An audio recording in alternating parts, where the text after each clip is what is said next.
A esta hora me comunico con David Smolansky. David es comisionado de la Secretaría General de la OEA para la crisis migratoria venezolana. Qué bueno tenerte por aquí, David. Muy buenas tardes. Gracias por atenderme. Es Lourdes Jubieta. Bienvenido a Radio Mambí. ¿Qué tal, Lourdes? Muchísimas gracias por la invitación. Buenas tardes y saludo a todos los que nos escuchan a esta hora. Bueno, David, imagínate, 9 millones de personas, de venezolanos como zombies en las fronteras de la región. Es la aproximación que hace la ONU para el próximo año. ¿Cómo lo ves tú desde la OEA? ¿Cuál es la situación? Bueno, nosotros en el último informe que publicamos proyectamos que de mantenerse la situación interna en Venezuela, que no es otra que la prolongación de la dictadura, lo que conlleva pues mayor deterioro de los servicios básicos, violación de derechos humanos, inseguridad, colapso económico. Lamentablemente, pues más gente se va a seguir yendo. Y con las fronteras abiertas, proyectamos que para 2022, de los 6 millones de migrantes y refugiados venezolanos que hay actualmente, pues vamos a estar en 7 millones, lo que haría de la crisis venezolana, lamentablemente, la más grande del mundo, superando a Siria. Yo quiero recordar que en el mundo hay 6.6 millones de sirios refugiados. Es decir, la brecha entre Siria y Venezuela en cantidad de refugiados solo se ha reducido a 600.000 personas. Y lo más dantesco de esta situación es que el flujo migratorio venezolano prácticamente ha sido la mitad del tiempo que el flujo migratorio sirio, y sin haber una guerra convencional. Sí. La mayor moraleja que tiene la región es que cuando no hay democracia, cuando no hay libertad, cuando no hay acceso a justicia, las consecuencias migratorias de un país, las consecuencias humanitarias de un país pueden ser similares o peores a la de una guerra. Y pongo un ejemplo rápido, perdón que me extienda esta primera pregunta, Lourdes. Hay 3 millones de refugiados afganos en el mundo, 3 millones. Los venezolanos somos 6. Eso es un ejemplo de un país que vivió una guerra por 2 décadas y que no generó la cantidad de refugiados que ha generado la dictadura venezolana. Es realmente estremecedor, conmovedor, y sobre todo en esta época es cuando más duele, porque en esta época decembrina, cuántas mesas en Venezuela están vacías, o faltarán miembros pues para compartir un pan de jamón, o para compartir una hallaca, o simplemente para darse un abrazo de Nochebuena o de Año Nuevo. Y muchos migrantes hoy venezolanos pues pasando estas épocas solos, porque además el venezolano huye no con la familia, huye como puede, y normalmente huye con la familia desmembrada. En la actualidad se estima que hay ¿cuántos millones de refugiados migrantes venezolanos en el mundo? ¿Cuál es el número aproximado? 6.040.000 es el número exacto. ¿En qué países? Principalmente en América Latina, ¿no? La inmensa mayoría, sí. Estamos hablando que 5 millones, esos 6 millones están en América Latina y el Caribe. En Colombia hay poco más de 1.800.000. En Perú hay 1.200.000. En Ecuador hay más de 500.000, en Chile hay aproximadamente 450.000, en Brasil más de 260.000, y en Argentina cerca de 200.000. Por eso te he mencionado países suramericanos, ¿no? Pero sí, en Panamá y en República Dominicana hay más de 100.000 venezolanos, en México hay más de 80.000 venezolanos.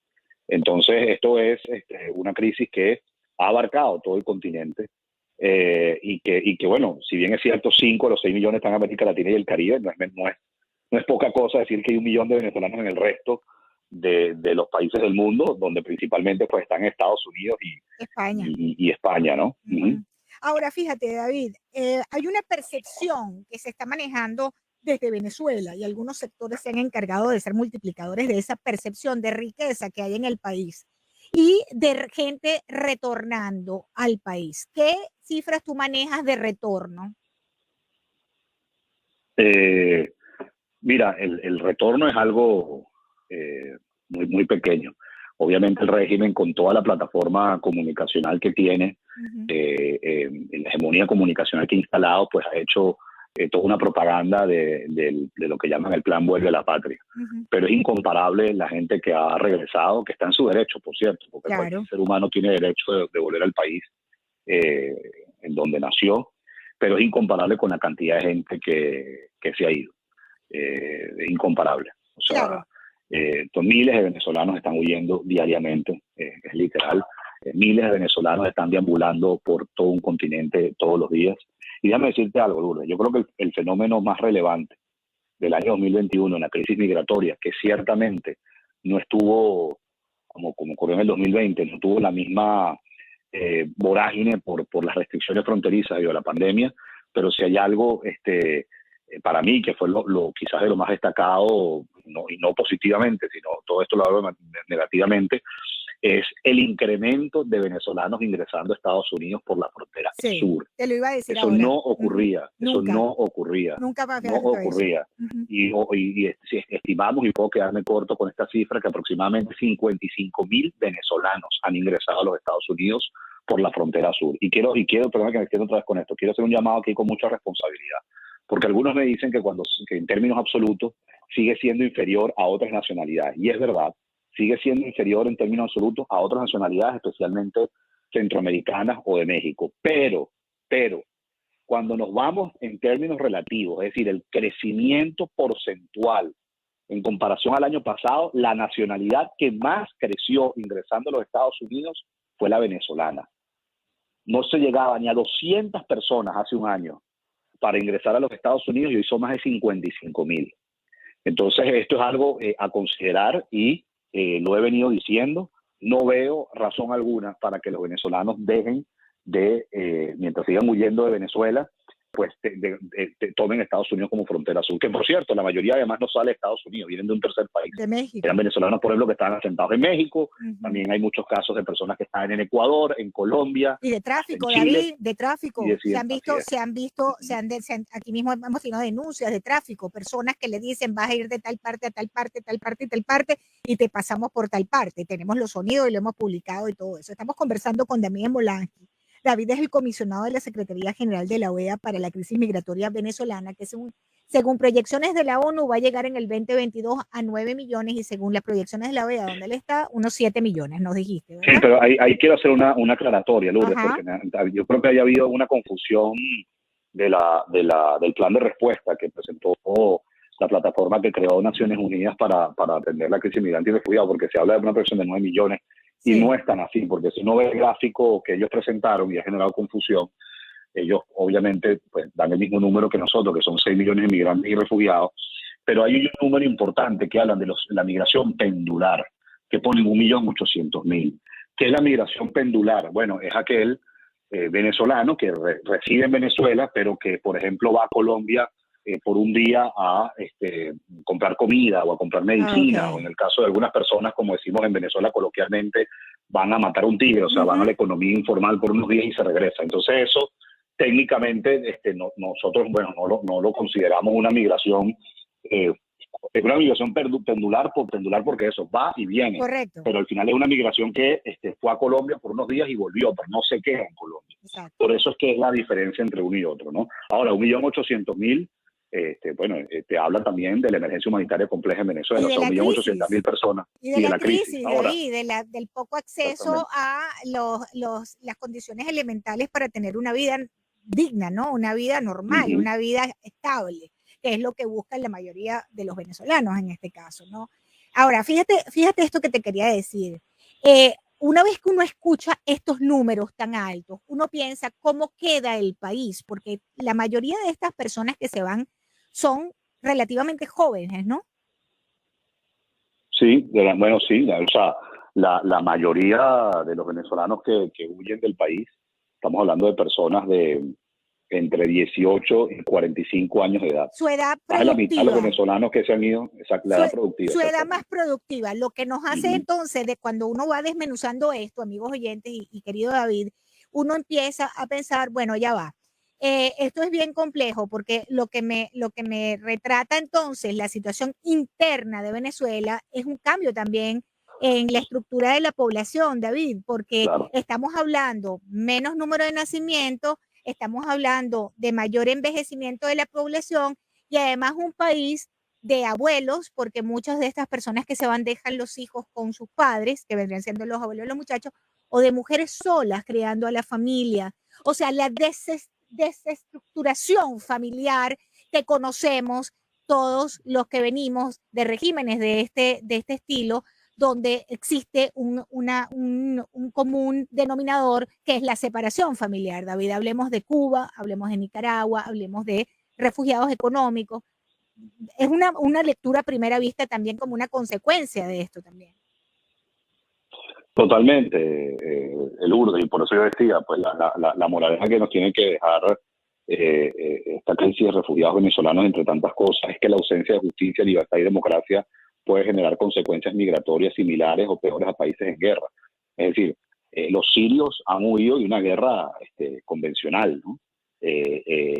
Bashar al-Assad ha utilizado armas químicas, ha sido un país claramente, además, apoyado por mercenarios y tropas rusas, entre otros. En Afganistán, pues ocurrió lo mismo con el régimen talibán. Después del 11 de septiembre tuvo que haber toda una operación militar para desmontar el régimen de Talibán. Bueno, o Sudán, por ejemplo, que hubo una guerra civil que hasta el país se separó y hoy existe Sudán del Sur. Bueno, dos de las tres que te acabo de mencionar no generaron la cantidad de refugiados que generó la dictadura de Maduro. Y la de Siria, que parecía insuperable, Sí.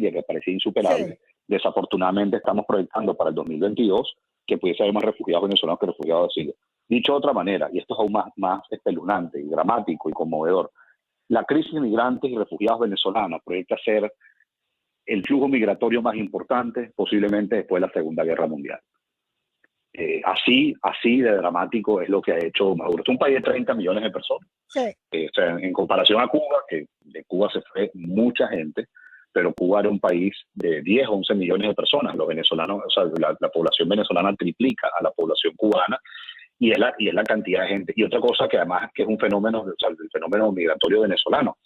Lo que pasó con la crisis migratoria cubana, bueno, la mayoría de los cubanos llegaron a los Estados Unidos por la cercanía. Bien sabemos que la principal comunidad cubana fuera de Cuba está en la Florida, o por ejemplo también en New Jersey. El caso de los venezolanos, lo que es impresionante es que está en todas partes. Como tú leías antes de empezar la entrevista, esta plataforma de Naciones Unidas para dar respuesta a la crisis migrante y refugiados, bueno, son 17 países. Sí. Porque es que a donde uno va, hay venezolanos en el continente. ¿Tú crees, este 2022, no sé, yo no soy muy optimista con la situación? No sé cómo tú lo ves el 2022 en esta materia, tú que estás allí, pero yo no veo... Para el tema migratorio, ¿te refieres? Para el tema migratorio, porque es que el tema migratorio está vinculado directamente con el tema político, ¿o no? Totalmente. Y eso es algo que siempre hemos dicho en nuestra oficina. Nosotros somos una aproximación humanitaria y nosotros promovemos políticas que protejan, que integren a los migrantes y refugiados. Tengo 3 años en este rol, Lourdes, y hoy uno puede ver un poco la cosecha de esas semillas que sembramos hace unos 3 años. Hoy hay un estatuto temporal en Colombia, hoy hay una declaración de Cartagena en Brasil que le otorga el estatus de refugiado a los venezolanos, el TPS en los Estados Unidos, el plan de normalización migratoria en Dominicana. Y de esos 6 millones de migrantes y refugiados, al menos la mitad hoy cuentan con documentación, es decir, están regulares, tienen menos barreras para acceder a la salud y a la educación y más posibilidades para integrarse a los mercados laborales. Ahora, para el 2022, ¿cuál es el reto desde el punto de vista humanitario y político? Humanitario es que todavía nos quedan otros 3 millones de venezolanos que no tienen su documentación y pueden ser más si siguen saliendo del país. Entonces hay que agilizar los procesos de regularización para poder integrar a los venezolanos a donde lleguen, porque esto no solamente va a beneficiar al venezolano migrante, esto también va a beneficiar al país receptor, porque la abrumadora mayoría de los venezolanos que hoy han huido de su país quieren tener la más mínima oportunidad para emprender, para trabajar, para estudiar, y eso claro que beneficia al país que acoge. Ahora bien, la otra es la parte política. La única solución para frenar este deslave humano es desalojando el régimen de Maduro de Venezuela. A Maduro no le importa si esto llega a 7 millones, o si luego llega a 9 millones, o si luego llega a 11 millones. A Maduro no le importa. De hecho, hasta mejor para ellos, pero es que para ellos es mejor que se vayan. Es una válvula de escape y además le llegan divisas, porque toda esa gente que se va manda dinero a Venezuela para mantener a sus hijos y a sus padres. Entonces estamos ante un caso muy parecido al tema cubano, David. Sí, y a una escala de millones. Una escala mucho más, exactamente, o sea, es superior en cuanto a la cantidad de gente y distintos países en que están. Entonces, pasa por desalojar a la dictadura, y yo creo, Lourdes, que la presión por parte de la comunidad internacional, donde Estados Unidos juega un rol fundamental, tiene que incrementar. Aquí sigue habiendo muchos testaferros de miembros de la dictadura que están deambulando, que están paseando impunemente en Estados Unidos, en España y en otros países, lavando dinero, intoxicando el mercado, el sistema financiero, y ahí hay que aumentar la presión. Ahí hay que aumentar la presión porque yo lo he venido diciendo, los venezolanos solos no vamos a poder salir de un cartel de narcotráfico crimen organizado. Que literalmente tomó el poder en Venezuela, y un cartel de narcotráfico con minas de oro, con campos gasíferos, con refinerías petroleras. Entonces esto como que si el Chapo Guzmán hubiese llegado a Los Pinos, ¿no? Que es la casa presidencial, o la casa presidencial en Ciudad de México, o que Pablo Escobar hubiese llegado a Nariño en Bogotá. No estoy exagerando, es así lo que ocurrió en Venezuela. Sí. Esto es un cartel de narcotráfico que se hizo del poder en un país con unas riquezas naturales que bien conocemos son gigantescas, y con eso pues han oprimido a una población ya por 23 años. Hablamos de Cuba cuando llegó Chávez al poder. Sí. Bueno, el régimen cubano son más de 60 años, los venezolanos 23. Ya una tercera parte en el tiempo ha durado la dictadura venezolana con respecto a la de Cuba. Una barbaridad, y se ha tragado una generación completa, y como tú dices, pues muchas personas en su edad productiva, en su edad de esplendor, para estudiar, para trabajar, han tenido que salir de Venezuela y reinventarse, porque cuántos yo no me he tropezado en la región que estudiaron arquitectura, o estudiaron derecho, o estudiaron ingeniería, y que cuando llegan a ese otro país no la pueden ejercer y hacen lo que puedan para sobrevivir. Correcto, correcto. Y lo hacen bien, muchos de ellos, y lo hacen bien, logran avanzar, pero la gran tristeza de tener que dejar tu país por motivos políticos no es porque quiero, sino porque estoy obligado a hacerlo. Porque mi país no me ofrece lo que yo necesito, porque en estas condiciones no se puede vivir. Qué lamentable. Y sin embargo, fíjate lo que te decía, vendiendo el régimen una percepción de riqueza, porque hay 4 bodegones llenos de licor y de exquisiteces de cualquier parte del mundo, porque hay 4 o 5 tiendas milmillonarias vendiendo productos, también muchos de ellos, según algunos dicen. Pero esa no es la realidad. Esa no es la realidad. Eso es el 0,01% de la población que tiene acceso a poder pagar, además, en dólares, totalmente dolarizada la economía, después de haberlo, ¿cómo se dice?, estigmatizado en la moneda norteamericana. Y entonces resulta ser que vemos un 2022, mis queridos amigos oyentes, con una proyección que hacen las personas que se dedican a esto, como David Smolansky, comisionado de la Secretaría de la OEA para la crisis migratoria de Venezuela, sencillamente un pronóstico de 6-7 millones de venezolanos como zombies por las fronteras latinoamericanas y del Caribe. Muy triste lo que nos está pasando, David, muy triste, muy triste. Muy dramático. Muy triste, y necesitamos el apoyo, insisto, de la comunidad internacional para poder restablecer el orden democrático, el Estado de Derecho y nuestras libertades. De lo contrario, más gente se seguirá yendo, y la permanencia de Maduro en el poder es una amenaza constante a la estabilidad, a la seguridad, a las democracias de la región. Y a los países que están exhaustos también, y los países que también reciben a tantos venezolanos que también están exhaustos con esta crisis. Porque que la permanencia de Maduro en el poder es una amenaza para Colombia, para Brasil, para Estados Unidos, para Canadá. Correctamente. Te agradezco mucho, David. No te quito más tiempo porque yo sé que estás en una reunión. Nunca me quitas tiempo. Oye, te deseo todo lo mejor. Si no volvemos a conversar en lo que queda del año, y bueno, el próximo año pues nos volvemos a conectar para mantener informados a los oyentes. Te mando un gran abrazo, David. Gracias. Siempre la orden. Un abrazo. Gracias. David Smolansky, comisionado de la Secretaría General de la OEA para la crisis migratoria venezolana. Queridos amigos oyentes, 7, 8, 9 millones de venezolanos idos de Venezuela. Ya vemos.